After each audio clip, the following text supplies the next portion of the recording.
The first thing to do in Lego Hobbit is go through and finish off all of the story levels. There are 16 of these in total, and you'll get an achievement for completing each one of them.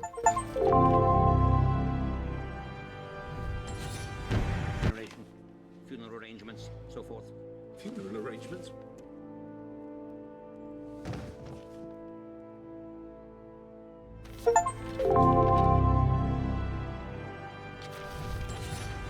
Artur Beer.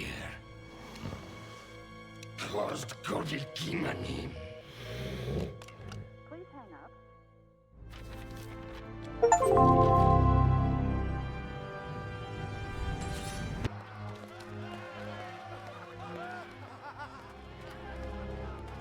Oh, get your foot out of my back!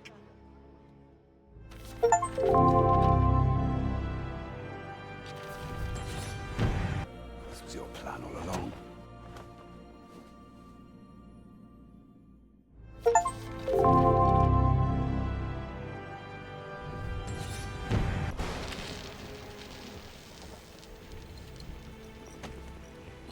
We must find shelter!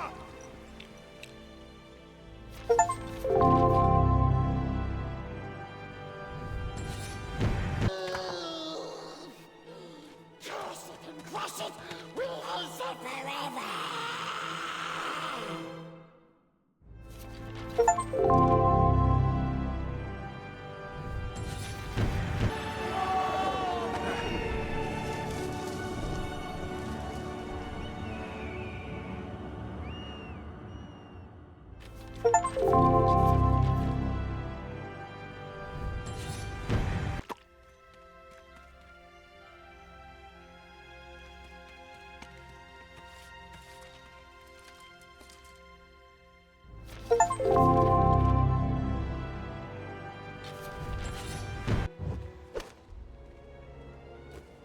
Kiltayara.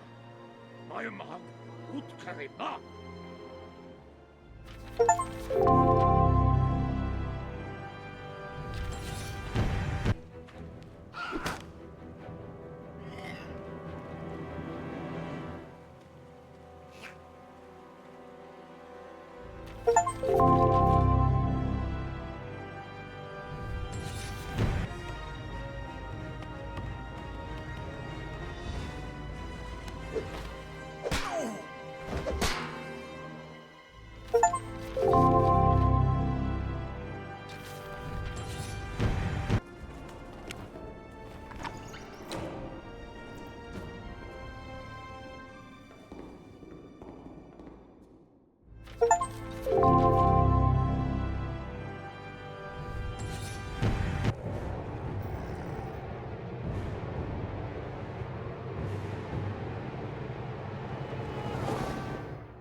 Now that all the missions have been finished, I went back and completed the first one whilst in co-op. To do this, I just activated player 2 and went through the mission like normal. Obviously, not the easiest thing in the world to do, playing as two different people, but generally it's a Lego game, so it's not particularly difficult. Once you get to the end of the level, the achievement Someone to Share an Adventure will then pop. A mechanic that's in Lego Hobbit, which I believe is not in any other Lego game, is the ability to pick up loot. You do this by destroying objects, and most of them will drop something. You need this loot to then be able to build certain things. These can be schematics that then allow you to unlock red bricks, or can be used for the little mini games where you have to build objects to be able to progress through levels. Once you've destroyed enough and collected 99 of any loot, you will then unlock the achievement Hardly Burglar Material. With all the loot acquired, it's now time to do some instruction builds. This is the little minigame that I mentioned earlier. In this minigame, you have to select certain Lego pieces to build an object. If you select it correctly, you then move to the next step, and at the end, you can take home a good amount of money. However, if you incorrectly select something, you then lose the amount of money that you get at the end. Obviously, the better you do, the more money you get. Once you've done this enough, and in total earned 150,000 studs, you'll then unlock the achievement, Master Builder.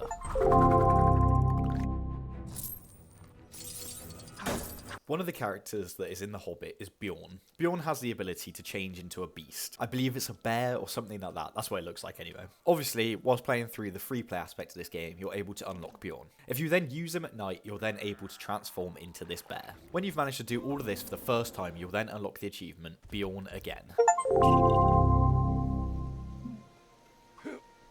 Another type of loot that you can get in this game are gemstones and ores. You get these from finding areas that you can mine. When you mine something, you then get a little minigame. This is a timing minigame where you have to press X to mine at the right time. Within this area, there's also the perfect spot where if you hit it in this area, you'll then mine the thing immediately. Some of the more common ores, this is very easy, but as you find some of the rarer ones, the area becomes even less. After you've managed to mine things perfectly 50 times, you'll then unlock the achievement, Wealth Lies in the Earth.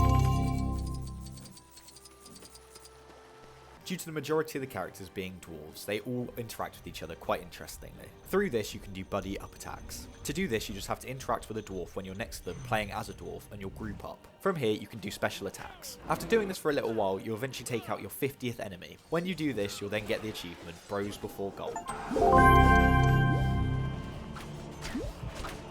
As with LEGO games, there are collectibles within each of the story levels. Therefore, there is then an achievement for getting each of these collectibles in every single level. The first of these is Master Burglar. To get Master Burglar, you just have to reach a certain amount of studs in each level. This becomes much easier once you unlock the stud multipliers later on in the game. When you do this in every level, you get the achievement, That's Why We Need a Burglar.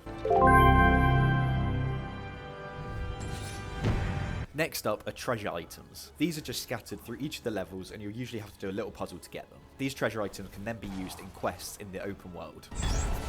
Once you get all of the treasure items in all the levels, you'll then unlock the achievement, Dollies and Your Mother's Dishes. Next up are schematics. Once again, you get schematics by completing little puzzles that are scattered through the levels. Schematics are what you need to be able to get the red bricks in these games. These can add beneficial factors to your game, such as stud multipliers or mini-kit indicators. Once you collect all of the schematics, you'll then unlock the achievement, Labouring in the Villages of Men. And then the final one are mini-kits. Mini-kits have been in every single LEGO game from the start. There are 10 of them in the level, and they'll be scattered around everywhere. Some of these you'll be able to get in the story version of the level, but a lot of them you'll have to go back and do in free play. Once you collect your final mini-kit, you'll then unlock the achievement, Our Long Forgotten Gold. Alongside all of the main story levels, there's also one bonus level. This is the same in a lot of the LEGO games. You basically have to get to X amount of studs. Thankfully though, compared to the other ones, this is very easy. In a lot of the previous LEGO games, the exact amount of studs you're after is the amount that's in the level. This means that you have to destroy everything and you can easily miss smaller objects. In this level, this is not the case, so I'm very thankful for that. When you do manage to get to the stud count, you'll then unlock the achievement, Stone Giant Stomp. Scattered around the free roam area of Middle-earth are quests. These quests a lot of the time follow the same sort of structure. Either escort someone, find someone, kill enemies in a certain area, or dress up as a certain character. For these dress up quests, you have to go back to one of the little villages and go into a certain shop. Here you can create your own custom character. When you do this for the first time, which is likely for one of these quests, you'll then unlock the achievement, Who is this horrid creature?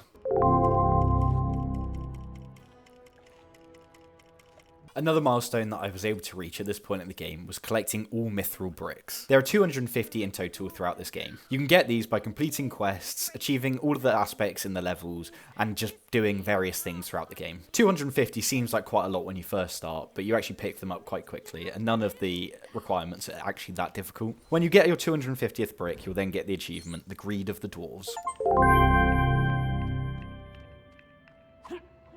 As mentioned previously, in this game are schematics. You get these schematics in the story levels, and then you can use them to craft items to get red bricks. Similar to a lot of the other aspects in this game, when crafting, you then have to perform a minigame. You have to time button presses when they get into the circle. If you're able to complete one of these minigames, getting them super close to the middle of the circle, you'll then get a perfect mithril treasure item. You need to be able to do this to unlock the achievement Unequaled Skill of the Dwarves for forging all the perfect mithril treasure items. Alongside this, you'll also get an achievement for forging all the items, which is Objects of Great Beauty.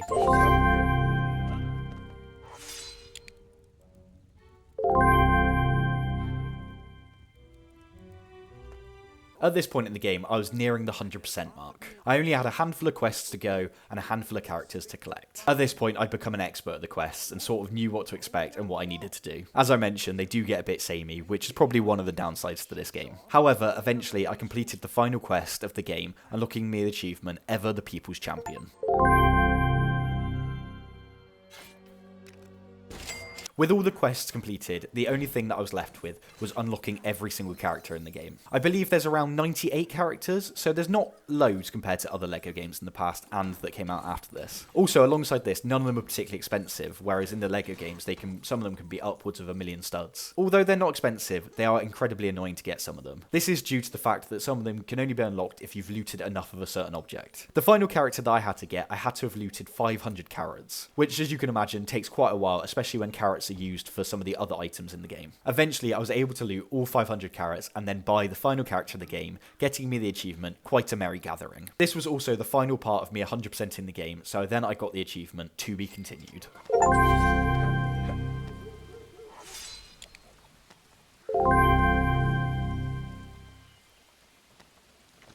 The next two achievements are all about the items that you've picked up throughout the game. The first of these is Dawn of the Mushroom King. To get this, you have to equip the Mithril Mushroom Crown whilst using the character Thorin. I'm not going to lie, I can't remember off the top of my head how I got this, but if you just play through all of the story missions, getting all of the treasure items, you'll be able to do it. Once you've done this, you'll then unlock the achievement.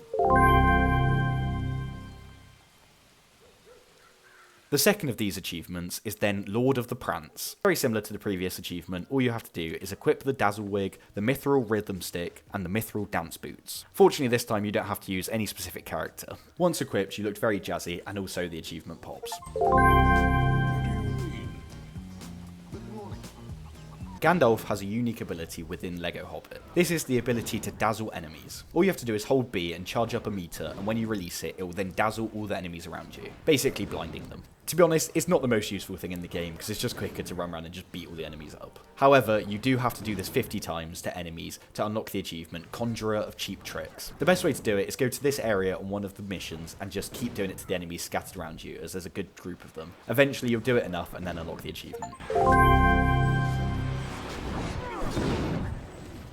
Next up is probably the most frustrating achievement in this entire game. This is team building. To get this achievement, you have to use every dwarf from Thorin's company in a buddy up attack. As mentioned earlier, a buddy up attack is when you use 2 dwarves to attack an enemy. Unfortunately, there's about 12 dwarves within this company. This means that you have to pair them all up together and just keep attacking enemies until the achievement pops. There's no way to check which ones you've done, so it's just trial and error. However, on one of the levels, enemies will just keep spawning, so you just basically have to keep equipping a dwarf, do the attack, change to the next one, and so on and so forth. Eventually you'll do this enough and then unlock the achievement Team Building. The final achievement in this game for me was to collect 10 billion studs. This seems like a lot, but if you've got all the multipliers on, it's definitely not as much as you first think. On top of this, there's also an area of the map where it sort of bugs out and glitches, and a purple stud will continuously spawn. All you have to do is run around this specific rock and it will spawn and you can pick it up. With the stud boosters, you'll then get a load of studs in one go. Just keep doing this over and over again, and after a few minutes, you'll eventually get to this 10 billion stud mark. When you do this, you'll then unlock the achievement, The Unaccessibly Wealthy. This then also finishes off Lego The Hobbit.